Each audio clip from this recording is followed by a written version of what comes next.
হয়েছেন ঠিক একইভাবে বিগত 15-16 বছরে কেউ কেউ ফ্যাসিস্টের রোশনালা পড়েও প্রবাসী হতে বাধ্য হয়েছেন।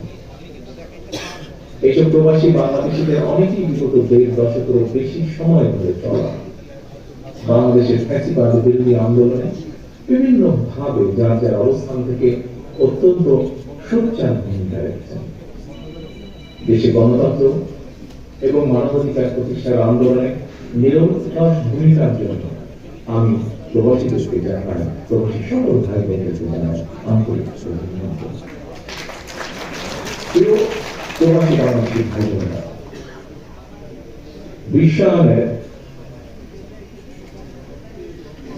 এই সময় বিশ্বের এক দেশের মানুষ অন্য দেশে চাকরি, ব্যবসা, বাণিজ্য কিংবা বসবাস করবেন, এটি বিশ্ব সমাজের অর্থনৈতিক স্বাভাবিক নিয়ম বলা যায়।